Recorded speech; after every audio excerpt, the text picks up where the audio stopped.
options beyond four-year colleges, but there's lots of different jobs available. In New Haven, we've got healthcare, we've got biotech, we've got manufacturing. Here's part of our problem. When I interview students in our schools, 50% of 8th graders say they're interested in STEM jobs, but only 30% are high schoolers do. So you can give me some feedback. I'm a high school student. Do you think that the school promotes STEM careers? Do they not promote STEM careers? Do they discourage it? Is there something about what we're doing that discourages them? I think they do. I think Yeah. they do promote it.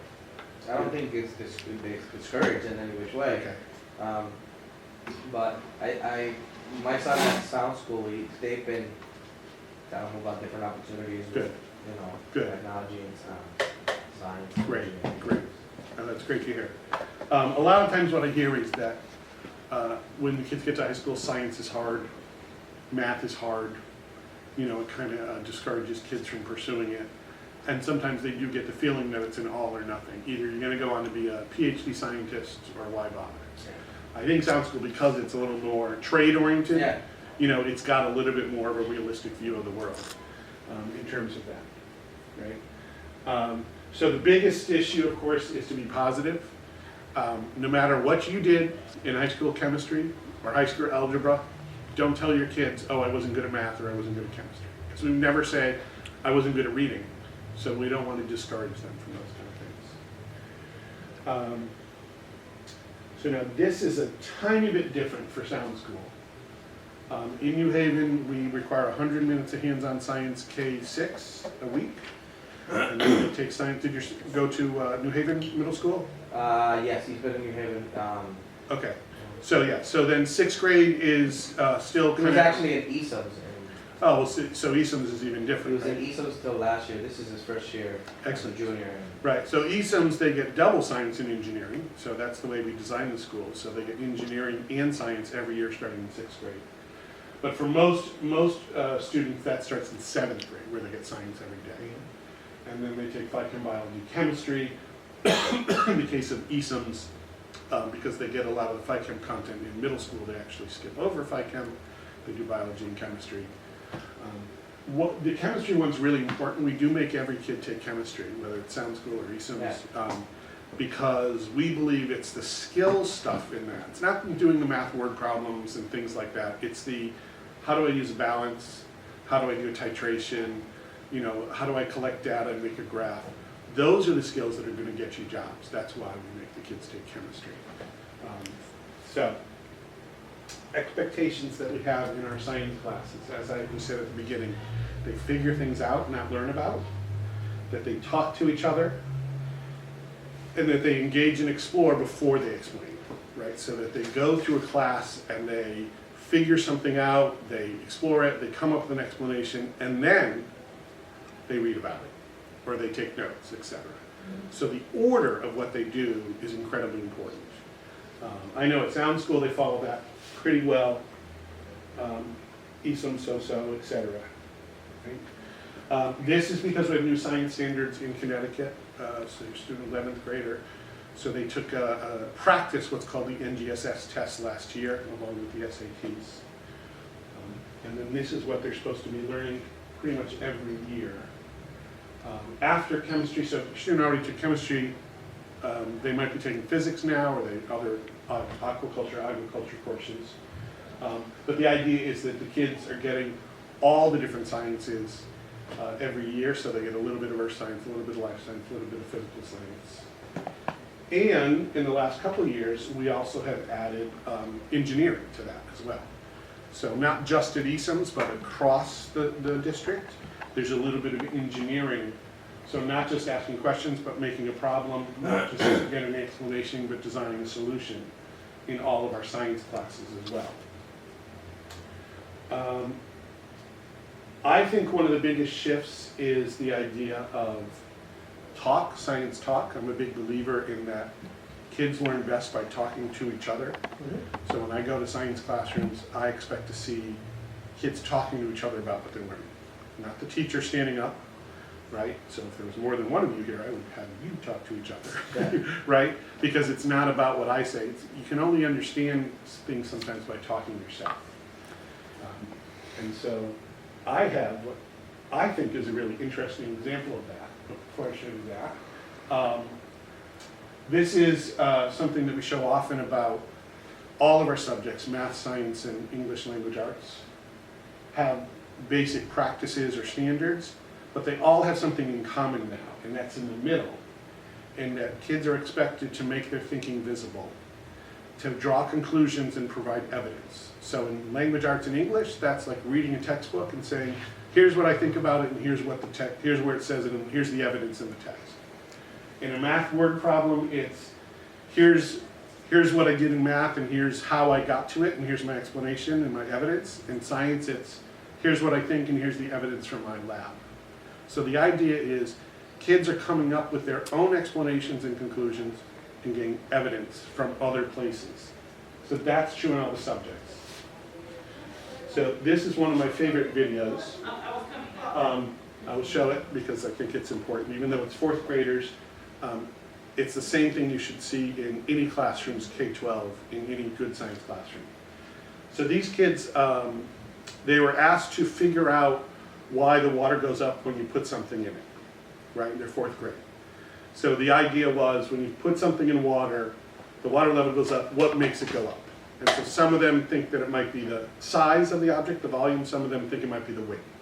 And so now they're discussing it with their teacher. So we will watch this.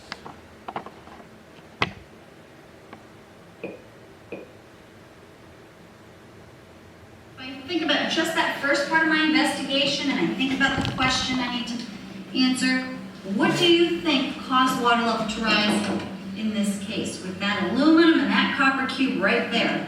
Taze, do you want to talk to the group about the conclusion you came up with? And let's make sure everyone's looking at Taze to show that we are listening to him. Well, my group, we found out that, we thought because it was because of the volume, because we found that the volume and the water level were the same, but the weight was different. And I thought that if the weight was, there's more weight in the copper cube than the aluminum cube, then I think it just should depend on the volume because the weight, if it was more, if the copper cube is more, then it would have more volume if it really depended on the weight. Okay, does anyone want to respond to I don't have that? to follow it to get what she's saying. Who wants to respond? You can prove that they listened to Taze's explanation and can kind of respond with their own ideas or can add another idea to it. Flavor, go ahead. Talk to Taze about how you feel about what he said. I agree with what you said because it's, for example, like if you get a big if you get a big cup of water, you put an eraser in there, like the eraser over there. If you put something like that in a big cup of water, the water level will rise a lot. And if you put in a copper cube, and it's not gonna rise that much, even though that copper cube would weigh more than an eraser.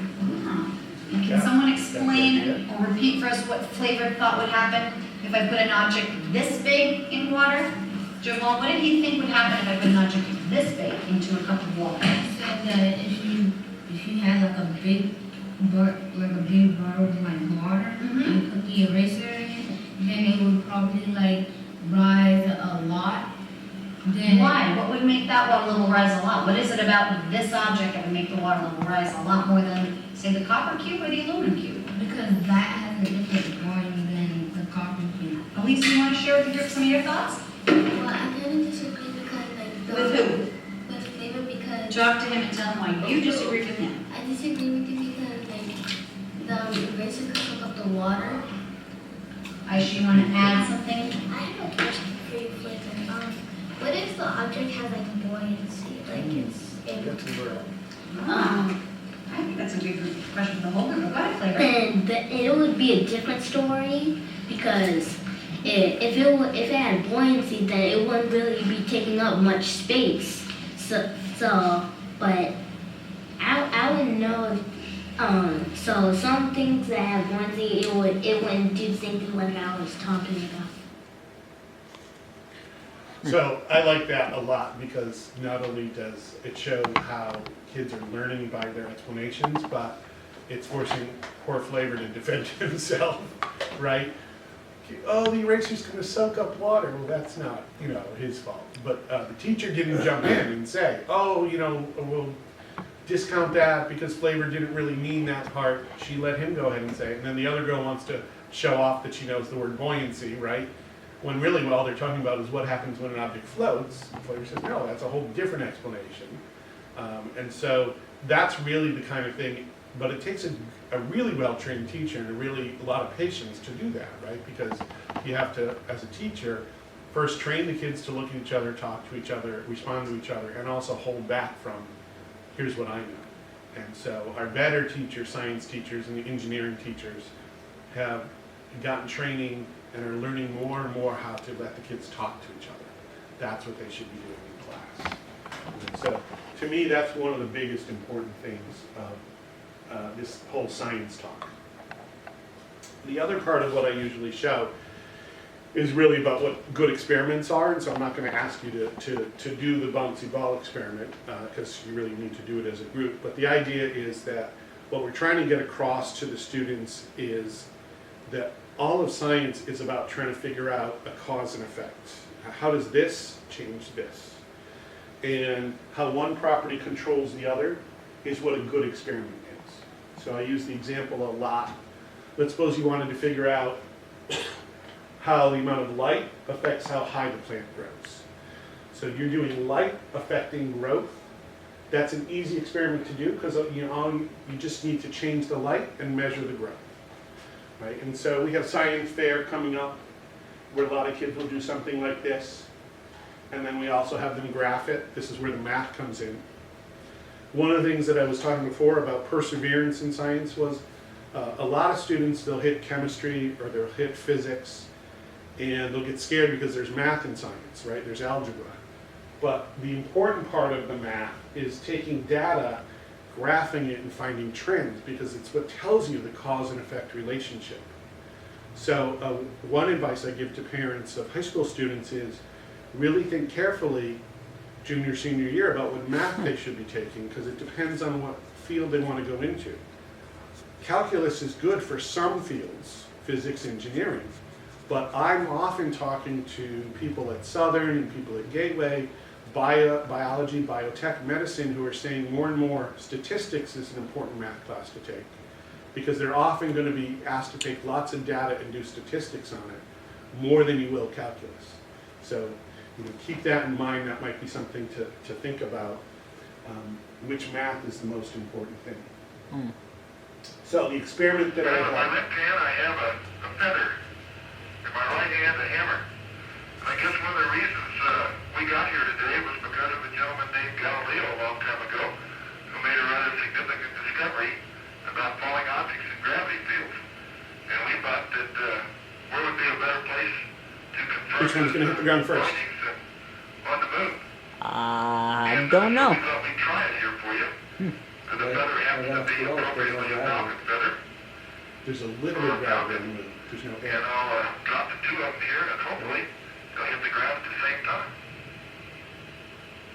How about that? Yeah.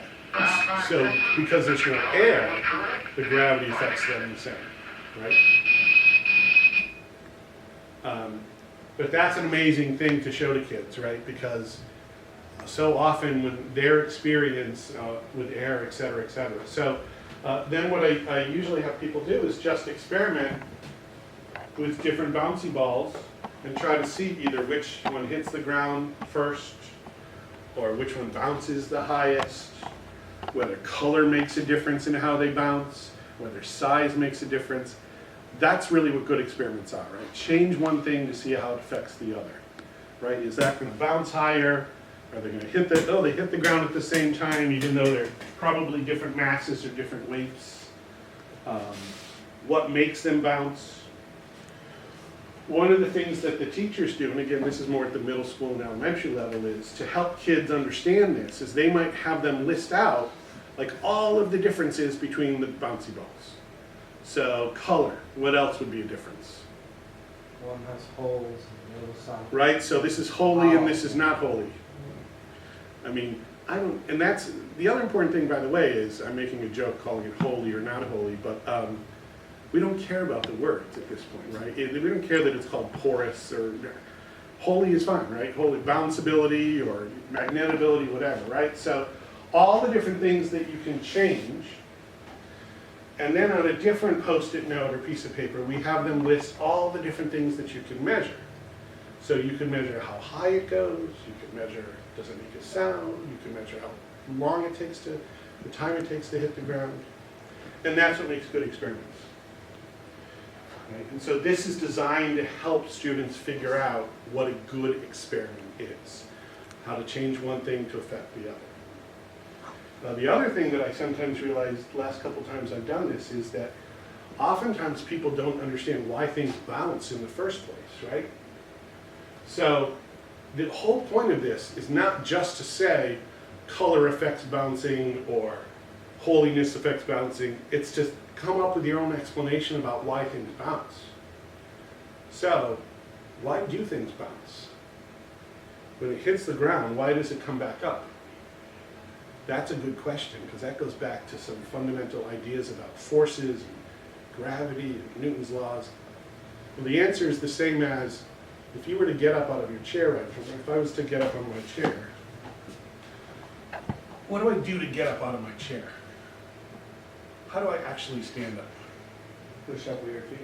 Push where? Push up with your knees.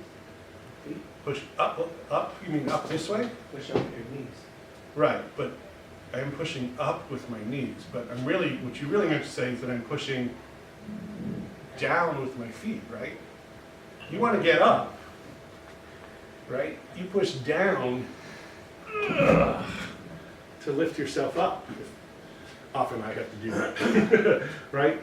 So that's a really weird thing to think about now is, wait a minute, you're pushing down to make yourself go up. Well, that's the same reason that a ball bounces, right? You push down and it goes up. Well, it all has to do with matter and reaction. You have to think of matter as everything's like a little spring. So the ground is like a little spring, the ball is like a little spring, they push together.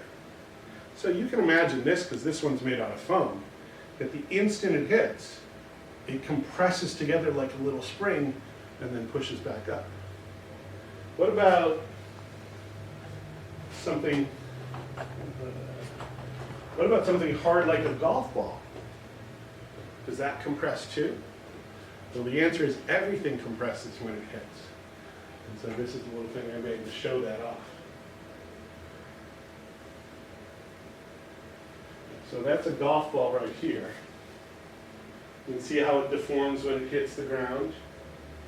Here's a tennis ball. It's a little more compressible. Almost flattens out. Look what happens when it hits the racket. Right? This is not a golf ball. This is a foam golf ball. But that's what would happen if something like this hits the ground. Right? So slow motion can explain something, right? But this is the same as just making observations. So what you would do is after the kids did their experiment, you would give them extra explanation. You'd show them something like this and ask them to refine their model or draw a picture. But the key is, you don't give this to them at the beginning. You let them do the experiment first and then figure things out. So that's really the main point of where we were going in science class.